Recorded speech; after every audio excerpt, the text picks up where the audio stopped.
Hey guys, it's Bella. Welcome back to my channel, or if you're new here, welcome. I hope you're all having an incredible day today. So today's case is really crazy. It's honestly kind of, well, not kind of, it is heavy and really frustrating, to be honest. And I know I say that a lot, but just wait until we get to the end of this video and you guys are gonna be right there with me. You're gonna get it. 'Cause it's messed up, frustrating. Very frustrating case. But the case does involve the torture and murder of a 16-year-old girl, so totally understand if you guys want to give this one a miss. I will put timestamps on the screen when I talk about anything like particularly heavy if you do want to skip it, but it's definitely a very sad case. There are also a lot of people involved in this case, so I'll do my best to, every time there is a photo of someone, I'll put it on the screen as I talk about them to hopefully make it a bit easier to follow along, but strap in, because there are a lot of people involved in this case, which honestly kind of makes it even more frustrating, which you'll understand why as we get into it. But before we get into it, I just want to thank today's sponsor, Best Fiends, for making this video possible. I'm sure you guys have heard of Best Fiends, but if you haven't, it's basically a free to download puzzle adventure game where you solve thousands of puzzles and you collect some really cute little friends along the way called fiends. I love this game. It's such a fun game to play. I usually play it like on my breaks from work because it helps me to de-stress, but it also helps keep my mind active. And I mean, honestly, sometimes it helps to make my breaks way too long because it's good. It's good, okay? I also just love playing it like before bed or when I wake up in the morning. Honestly, I love the little fiends as well. They're so cute, and as you play, you get to upgrade them and evolve them, and it's so cute seeing their little glow-ups. So if you guys are interested, you can click the link in my description to download for free, and also if you use that link, you will get $5 worth of gold and energy for free if you beat level 5. You can do this. I believe in you. It's 5 levels. So make sure you guys check that out. I'll leave all of the information down below, and let's go ahead and get into today's case. So today we're going to be talking about Sylvia Likens. She was born on the 3rd of January in 1949 to Lester Likens and Elizabeth or Betty Francis, and she was the third of their 5 children. So she had 2 older twin siblings named Diana and Daniel, who were 2 years older than her, and then she also had 2 younger twin siblings, Jenny and Benny, who were 1 year younger than her, which, can I just say, 2 sets of twins, I thought that was pretty cool. So I looked into it, and apparently the odds of having 2 sets of twins is 1 in 70,000, which is 0.0014% chance that you will have 2 sets of twins. So I just think that's really cool. But anyway, so Sylvia's family was from Boone County, which is just northwest of Indianapolis, and they were pretty poor. They weren't very well off.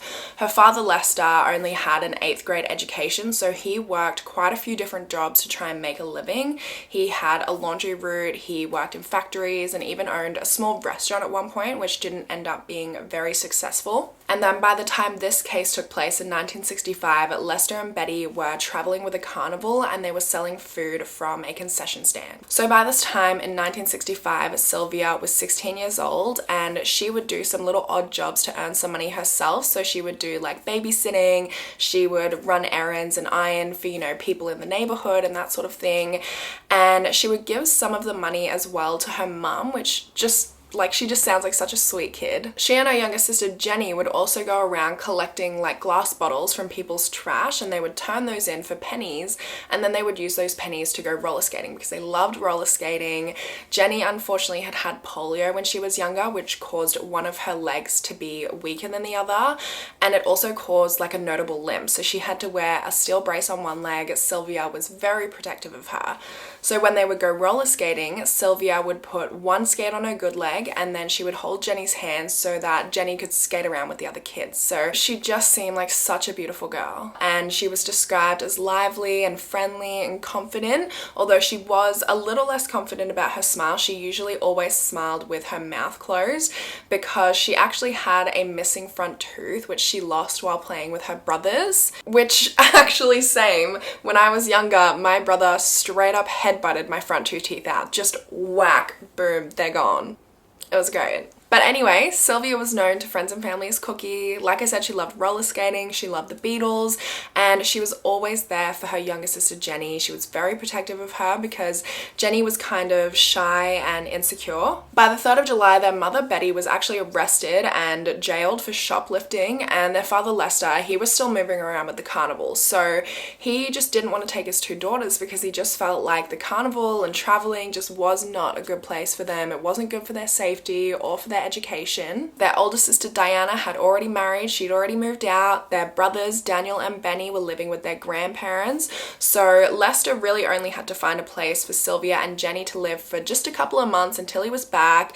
And so he organized for them to live with a woman named Gertrude Baniszewski. Sylvia and Jenny actually already knew 2 of our daughters from school, so it seemed like a good place for them to stay with friends, and Lester agreed to pay her $20 a week to look after his children, and Gertrude assured him that they would be in good hands. She would treat them as if they were her own children until he got back. So let me tell you a little bit about Gertrude Baniszewski. She was a real piece of work. I mean, understatement of the century, but this woman was kind of a dick. Kind of a massive dick. Still a huge understatement, but she was not great. So she was born Gertrude Van Fossen on the 19th of September in 1929 in Indianapolis to parents Molly Myrtle and Hugh Van Fossen Sr.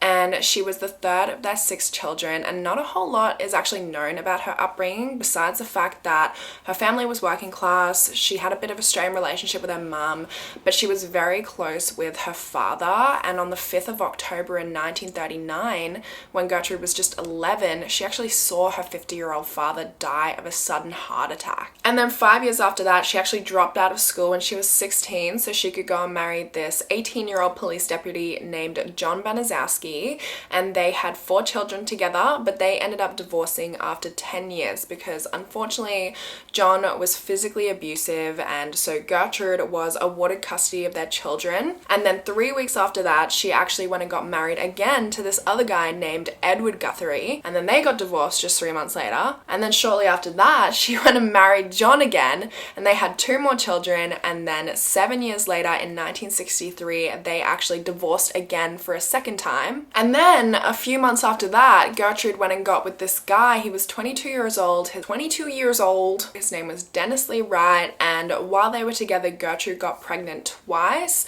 One of those pregnancies actually resulted in a miscarriage, which is believed to have been because Dennis's abuse. He was abusive as well. But they did have one child named Dennis Jr., and right after Dennis Jr. was born, Dennis Sr. was like, see you later. He just up and left. He abandoned both Gertrude and the baby. And Gertrude did file a paternity suit against him, but she never saw any money from him, and he had actually been financially supporting them. So when he left, she was left without a job and without any form of income and without any money. Why do I keep clapping as I talk?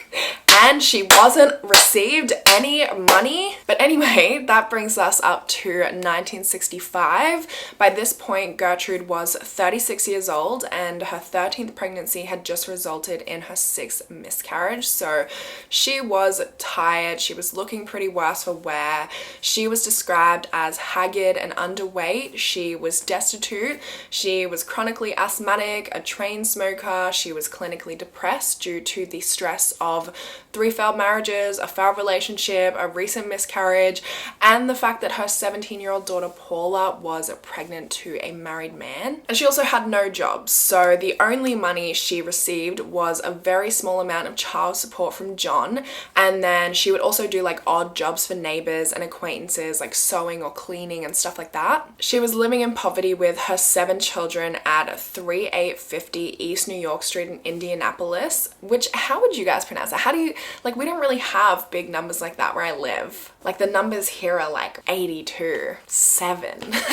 Is it 3,850 East New York Street? Is it 3850 East New York Street? Is it 3850 East New York Street? Either way, this place was $55 a week in rent. There was no stove, and there was not enough beds for half of the people in the house. And the household consisted of 36-year-old Gertrude and her 7 children. So there was 17-year-old Paula, there was 15-year-old Stephanie, 12-year-old John Jr., 11-year-old Marie, 10-year-old Shirley, 8-year-old James and 1-year-old Dennis Jr. And they pretty much lived off bread and crackers. I mean, occasionally they would make soup on like a hot plate, but they would have to take turns eating it because there was only 3 spoons in the entire house. And then also, despite the fact that there weren't even enough beds for the people, like the immediate household members, the kids would always bring over friends. People from the neighborhood would always come and they would stay over because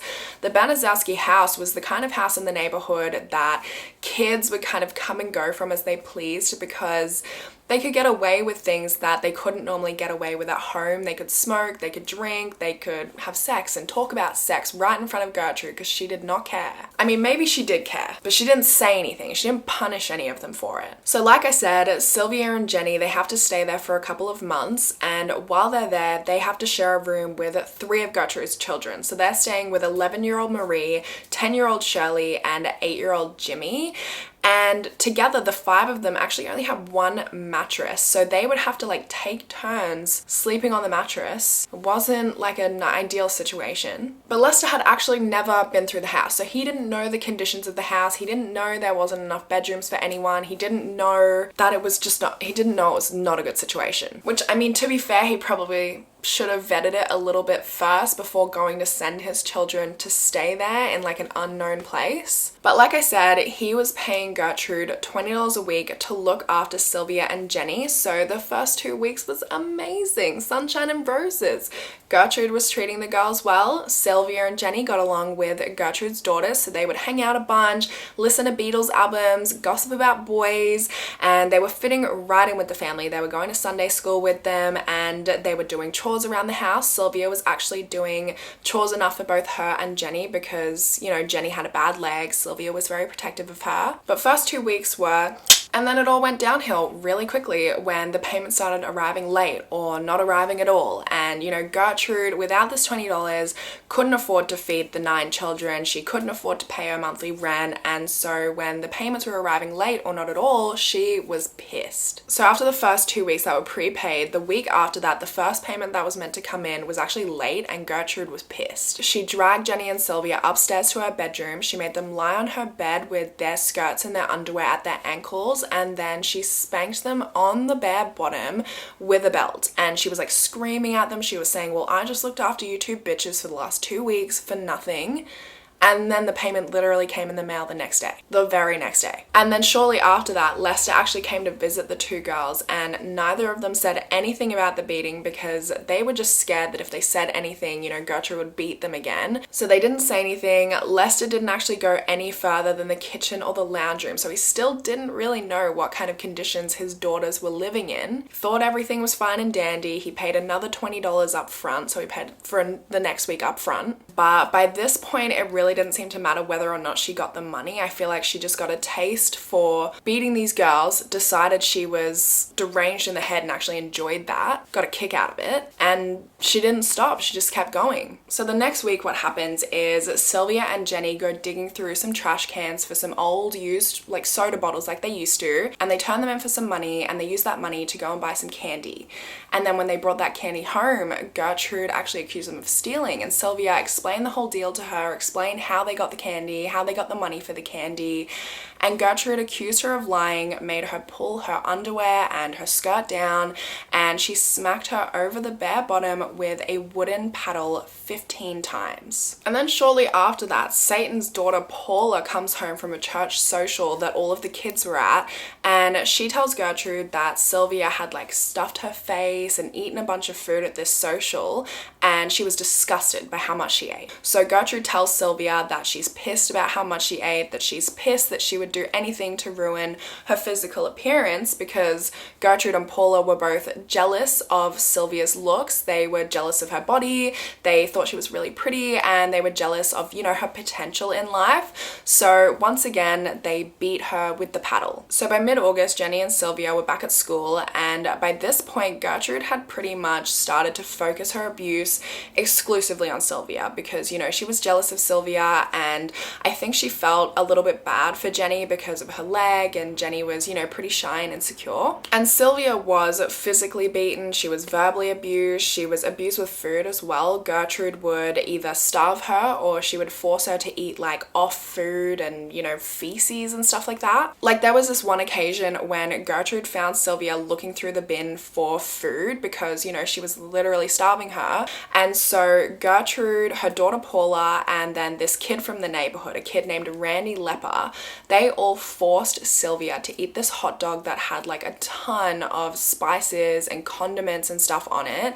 And when Sylvia threw it up, they actually forced her to eat her own vomit. So not only was Sylvia being abused by this old monster Gertrude, but she was also being abused by Gertrude's children and just random kids from the neighborhood. Like it was horrible. And just a little disclaimer here, but this is where things start to get really heavy. We're going to start getting into a little bit of the abuse and torture that 16-year-old Sylvia had to suffer. So there was this one occasion when Gertrude overheard Sylvia talking about the fact that she had a boyfriend from Long Beach who she'd actually met the year earlier when her family went to California.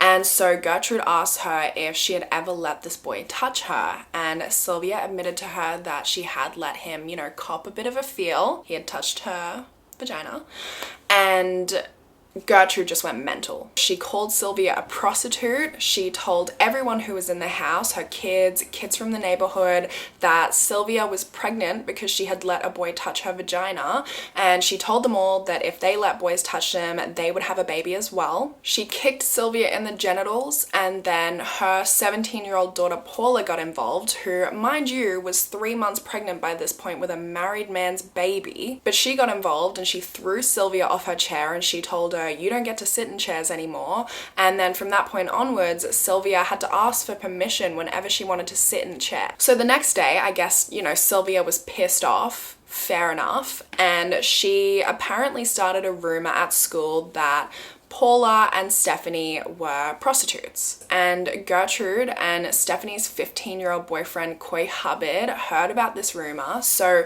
Coy, he's a piece of work as well. I mean, everyone in this case is just a massive piece of work, but he comes over to the Baniszewski's house and he just goes crazy on Sylvia. Like, he starts slapping her, he's banging her head against the wall, and then Gertrude joined in and she starts beating Sylvia with the wooden paddle.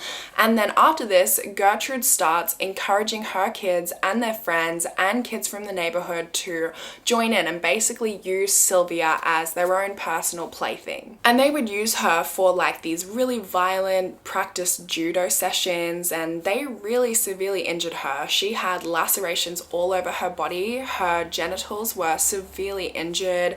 They burnt her over 100 times all over her body with cigarettes. And there was this one occasion when Gertrude had everyone over, right? She had all of her kids, she had a bunch of kids from the neighborhood all in the lounge room, and Jenny was there too. And in front of all of these people, she made Sylvia strip naked and insert a glass Coke bottle up her vagina. And she told them all that this was to prove to Jenny what kind of a person Sylvia was. 16-year-old Sylvia. And Gertrude as well, she had a real thing about this whole prostitution thing that she was on about. She just kept going back to it. She continuously falsely accused Sylvia of being a prostitute, and she would go on about how filthy prostitutes are and how filthy women in general are. There was this time as well that Gertrude went and sought out Sylvia's best friend. It was this little girl named Anna Cisco. She was 13 years old, and she went and found her and basically told her that Sylvia was going around telling everybody, spreading this rumor that her mum was a whore. So then she takes Anna and she takes her to Sylvia, and she basically forces Anna to, you know, bash Sylvia. And then she also goes to one of Paula's friends, this girl named Judy Duke, and she tells her as well that Sylvia's going around spreading this rumor that her mum's a whore. So Judy goes up and she also bashes poor Sylvia. And she even forced Jenny to bash Sylvia, and Jenny obviously refused. So when she refused, Gertrude started beating Jenny until Jenny finally agreed to punch Sylvia. And Paula was a real piece of work too. She got right into it because, you know, like I said, she was jealous of Sylvia, and she at one point bashed Sylvia in the face, mainly in her teeth and her eyes, so badly that she actually broke her own wrist doing it. And then when she got a cast on that wrist, wrist, she then used that cast to beat her up even more. So at around the same time, a new family moved in directly next door to the Baniszewskis. Their names were Phyllis and Raymond, and they had 2 young children, and they just assumed that because Gertrude had so many kids, she was looking after Sylvia and Jenny, and you know, all of the neighborhood kids would always go and hang out at her house. They just assumed that she would be a great babysitter, and they offered to pay her to look after their 2 young kids. So they have the Baniszewskis over for a barbecue so that they can get to know them before they start paying her to look after their children, which thank God they did. And while they're there, they notice Sylvia walking around with a black eye. And Paula notices them notice Sylvia, and she says to them, "I did that. That was me, I did that to her." And then she went up to Sylvia right in front of them and she poured a boiling glass of water all over Sylvia, and nobody reported it. No one said a thing. And then about 2 months after that, Phyllis went over to the Baniszewski house because, I don't know, she needed to borrow something. And while she was there, she saw Sylvia, who again had a black eye. She had really swollen lips and she just looked really dazed. And once again, Paula noticed Sylvia, and she's like, "Yeah, I did that. Do you want to see how I did it?" And then she goes up to Sylvia, she takes her belt off, and she just starts belting Sylvia right in front of Phyllis. And Phyllis said nothing. Didn't report it, didn't tell anyone, nothing. At around the same time as all that's happening, Sylvia came home from school one day and she told Gertrude that she needed a sweatsuit for gym class. And Gertrude told her they couldn't afford one, so Sylvia allegedly stole one from school, and Gertrude was not happy about that. So she beat her with an 8 centimeter wide police belt. She also called her a prostitute again. Like, I really don't get what this woman's obsession with like her being a prostitute is, but she called her a prostitute, and so she then kicked her in the genitals a bunch of times. And then after that, she went back to being pissed about the stealing, and she burnt all of Sylvia's fingertips with matches and lit cigarettes so that she couldn't steal again. And then she forced her to bend over again and started whipping her again with the police belt. And then a few days later, Jenny actually also got whipped with the police belt because she had apparently stolen a single tennis shoe to wear on her good foot. And so because they had both stolen, Gertrude stopped allowing either of them to go to school. Now, neither of the girls told anyone about the beatings because they were terrified that if they did, that the beatings would only get worse. I mean, Gertrude threatened them a bunch. She especially threatened Jenny, and she told Jenny that if she told anyone, she would start abusing her as badly as she was abusing Sylvia. But in September, the girls saw their older sister Diana at a park, and they told her what was going on about all of the abuse from Gertrude, and Diana actually thought that they were exaggerating. The girls had actually seen Diana a few weeks earlier at the same park as well, and they hadn't said anything to her because they were with one of Gertrude's daughters, Marie. But Sylvia had told her that she was hungry, and Diana had given her a sandwich. And then a few weeks after that, Marie told Gertrude about it, and Gertrude was upset. She accused Sylvia of engaging in gluttony, and she bludgeoned her, she choked her, she forced her to have a scalding hot bath that was so hot that she would like faint multiple times. And when she would faint, Gertrude would grab her hair and bang her head against a wall to wake her up. So a little while after this, a man from the Baniszewski neighborhood calls up Sylvia and Jenny's school. They used to go to the Arsenal Technical High School before obviously Gertrude stopped allowing them to go. So this guy calls them and he told them that there was a girl living at the Baniszewski house who had open sores across her entire body, and he was a bit worried about it. And obviously they hadn't been to school in a few days by this point, so one of the school nurses went to the Baniszewski house on East New York Street to just check what was going on, check everything was okay. And Gertrude told her that Sylvia's sores were because she had bad hygiene and she was out of control, and she had been a really bad influence on her kids and her sister Jenny.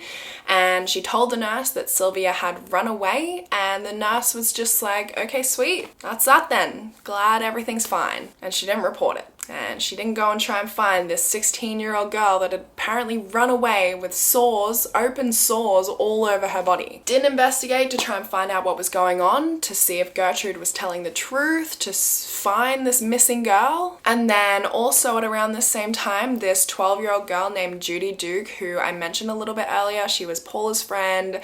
Gertrude told her that Sylvia was spreading rumors about, you know, her mum being a whore, that sort of thing.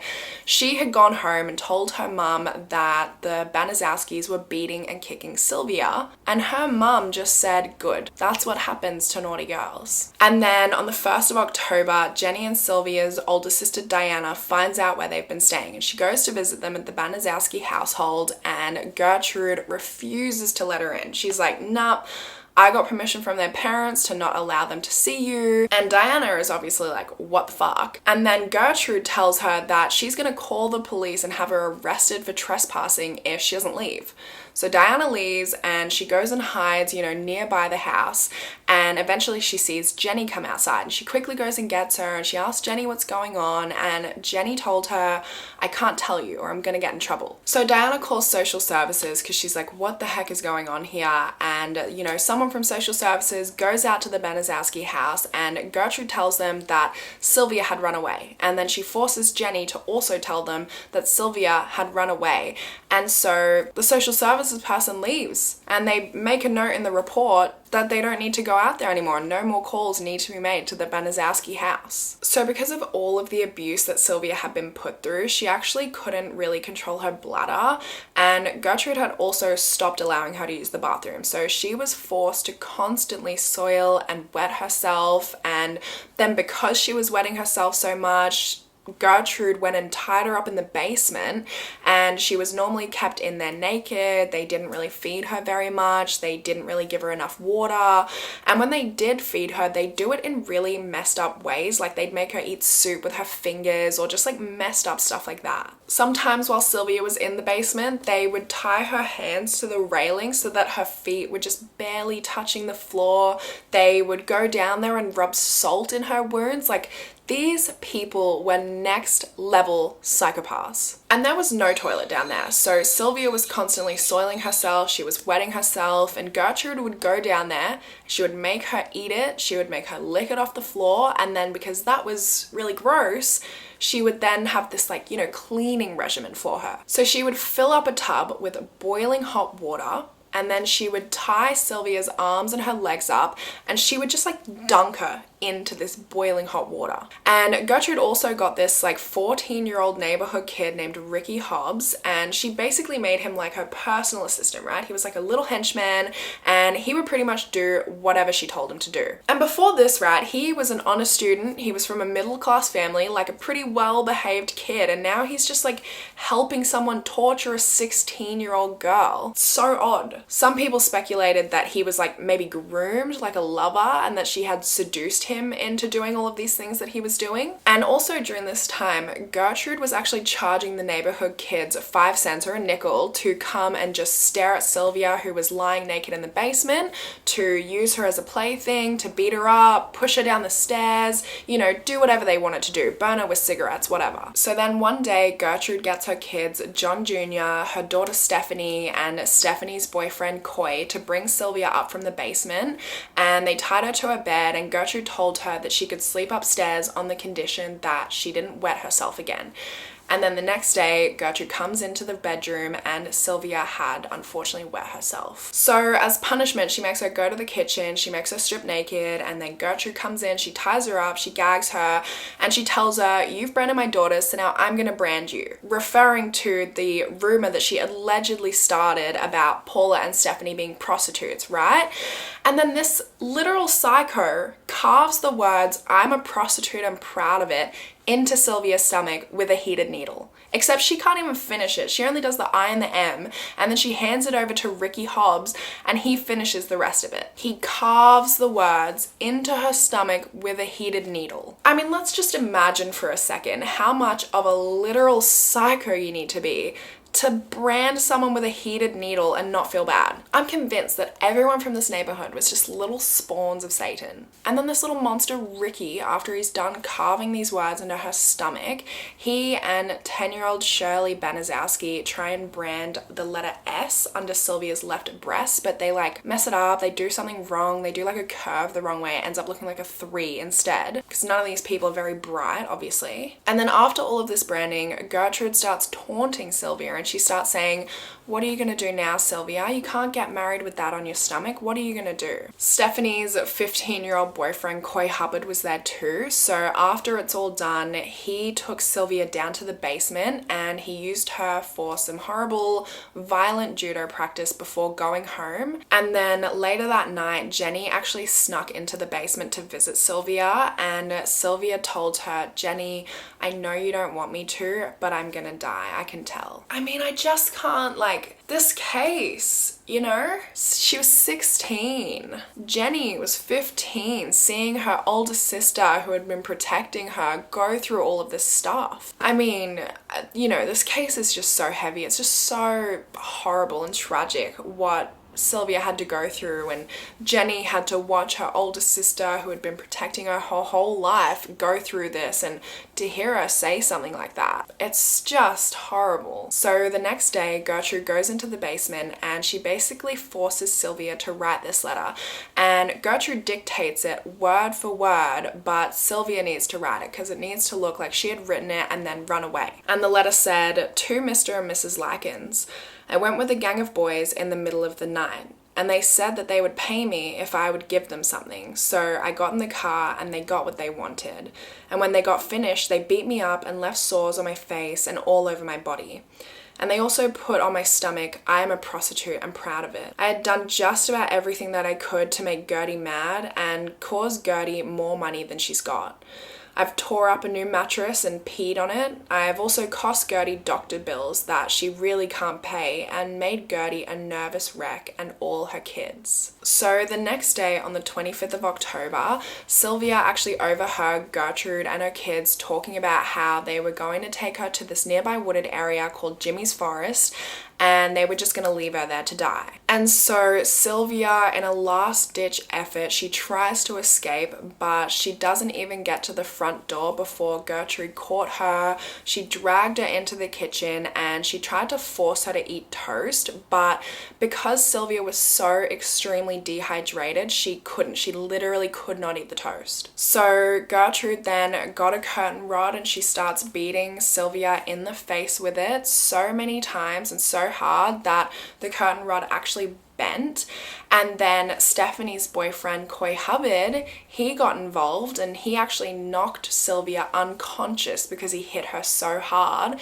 And then together they dragged her back to the basement. Gertrude's son, John Jr., came down and he tied Sylvia's hands to the basement railing, and he then shoved crackers in Sylvia's mouth and forced her to eat the contents of baby Dennis's diaper. And then later that night, Sylvia tried one last time to get some help. There was like a shovel down there or something, and she started banging it as hard as she could with all of like the strength her body had left. She was banging it on the floor, she was banging it on the walls, and just hoping that a neighbor would hear or somebody walking by would hear and contact the police, but nobody came. And the worst part about this whole thing is that one of the neighbors actually heard this. They heard Sylvia banging on the floors, banging on the walls, and they later told police, you know, after everything was all said and done, after it was too late, they told police that they had heard banging coming from the basement of the Baniszewski household. But when the banging stopped at 3 a.m, they said, well, I'm not going to call the police now because, yeah, why would you do that? Of course not. What a silly thought to have. So many people failed this little girl. And then on the 26th of October, Gertrude's daughter Stephanie and the neighborhood boy Ricky Hobbs decided to give Sylvia a bath, and they were going to dress her in new clothes.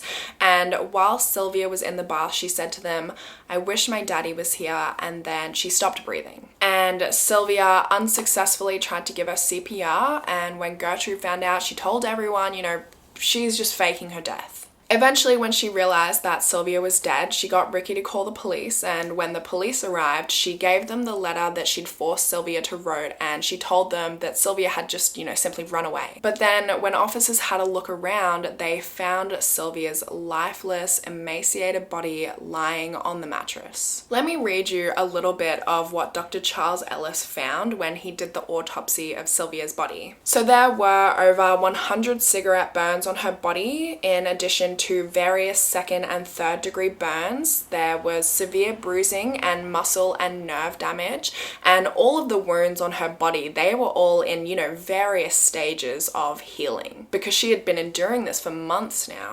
In her death throes, Sylvia bit through her lips, nearly severing them. Her vaginal cavity was nearly swollen shut. Gertrude told them that Sylvia was a prostitute and was completely disproving her insistence that she was pregnant.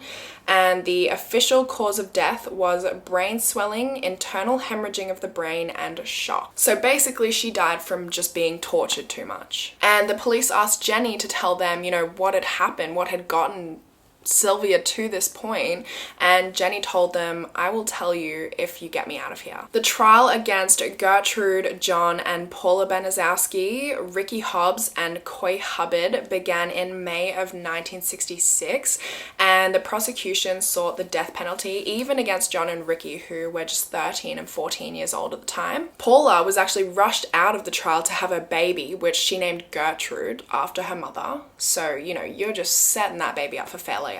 Right, before it's even born. And during the trial, Gertrude's attorney tried to blame everything on the children. Like, this woman was trash until the day she died. But Gertrude really incriminated herself because she was telling stories on the stand about how Sylvia was the neighborhood prostitute and how she, started a bunch of fights at home. And her 11-year-old daughter Marie was called to the stand, and at first she pretty much backed up everything Gertrude said, but then at one point she just yelled out, "God help me," and she told them everything. She told them all of the torture that Gertrude and the rest of the kids had inflicted on Sylvia. As a result, Gertrude was found guilty and she was sentenced to life in prison. And while she was in prison, she worked in the sewing shop and she became like a mum to a lot of inmates and actually earned the prison nickname Mum, which I hate. That woman is the furthest thing from a mother. I just hate that anyone gave this woman the time of day in prison, you know what I mean? She wasn't even like a proper mother to her own kids, and now in prison people are going around calling her mum. And then in 1985 she was eligible for parole, and Jenny and the Likens family, pissed. They were not happy. They did not want her to get out of prison, understandably so. And they went on TV and spoke out against her release, and 2 anti-crime groups also traveled to Indiana to speak out against her release, and they got 4,500 signatures from the citizens of Indiana in an effort to keep her in prison. But she was released on parole in 1985. And when she got out, she acted like she didn't remember anything. She didn't remember torturing and murdering Sylvia, and she moved to Iowa under the name Natalie Van Fossen. I did never beat that girl. Never. She was beat up on by other girls. In fact, my own daughter socked her in the jaw and broke her wrist. And there you go. And girls around the neighborhood beat her up, bloodied her nose. One girl broke her nose, in fact, I think. Were you ever in contact with the police on any of these occasions? Well, in the last few weeks, in fact, I think if you'd talk to my daughters, I'd ask them that the children's father and I are divorced, and he's a policeman in Leech Grove, or was. And I've asked the girls repeatedly to call their dad and ask him what to do. But in some brighter news, she did die 4 years later of lung cancer. Good riddance. Paula was convicted of 2nd-degree murder, but she managed to organize a second trial and pled down to voluntary manslaughter, and she served just 3 years in prison before being released, moving to Iowa, getting a new identity, and becoming a school teacher. A school teacher. A school teacher! What the frick? So in 2012, she was living under the name Paula Pace in Iowa still, and she had been working at the same school since 1998, and she was working as a teacher's aide for kids with special needs, which I need a moment for that one. Like, what the heck? I mean, really interesting career choice for somebody who tortured and murdered a 16-year-old girl, right? Anyway, they got an anonymous tip about who she really was, that she was Paula Baniszewski, and that she had been involved in the murder and torture in 1965 of 16-year-old Sylvia Likens. And then the board, which was consisted of 7 members, actually unanimously voted to fire her. And then John Baniszewski, Coy Hubbard, and Ricky Hobbs were all convicted of voluntary manslaughter and sentenced to just 18 months in juvie. You see what I mean when I was talking about how frustrating this case is? Like, I get that they were young and like 13 and 14, but they were little monsters, little trash monsters. Anyway, Ricky was released when he was 17, and I guess like the severity of what he had done sunk in, and he suffered a nervous breakdown, and he began chain smoking so much that by 20 his lungs had decayed, and by 21 he actually died of lung cancer. The following is an excerpt from a 1965 newscast in which Bob Hoover spoke with Richard Hobb, who explained what he did to the girl. All I did was write out that thing on her stomach, and then I hit her about 10 or 15 times. But how come? Well, mostly because Gertie told me to. Stuff like that, and she wouldn't take it. Well, how about these scratch marks on her stomach? Who put them on her? I did. Why? Well, Gertie just thought of it. Well, I'll come in and she come up from the basement, and we noticed she was cold and everything, so we carried her upstairs. Give her a warm bath and artificial respiration. When she stopped breathing, we gave her a warm bath, and then she stopped breathing. And so I gave her artificial respiration for about 10 minutes. And then I went and called the police. When John was released, he changed his name to John Blake and worked as a truck driver, a real estate agent, and a lay minister. And he eventually married and had 3 children, something that Sylvia did not get the opportunity to do. Never able to get married, never able to have kids, never able to have a family and a happy life. So John was actually the youngest inmate at the Indiana State Reformatory, and he went through some religious epiphany, right? And it helped him to see the error of his ways. Pretty big error if you ask me, but he was the only member of the Baniszewski family, the only member to ever publicly show remorse. But in 2005, he did pass away at the age of 52 from cancer. Coy Hubbard never changed his name, and he apparently remained in Indianapolis for most of his adult life.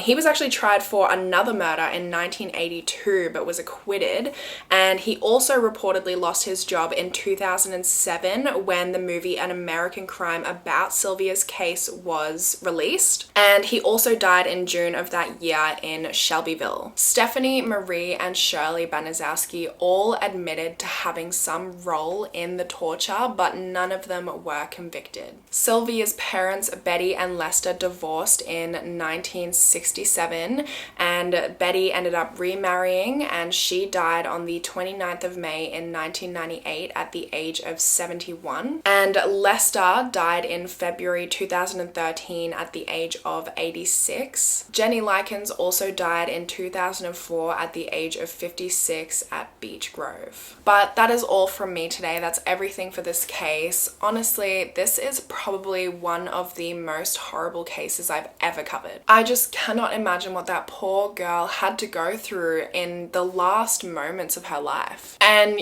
I mean, I'm sure you guys see now what I mean when I said that this case is so frustrating. It's just so frustrating that I just feel like none of them got what they deserved. For the severity of their crime, this is a messed up case. You know, none of them, there was really no justice in this case, in my opinion. These people deserve so much worse, you know? But I would love to hear your thoughts on what you guys think in the comments down below. And I hope you guys have a wonderful rest of your day. Hopefully I will see you in my next video. Bye guys.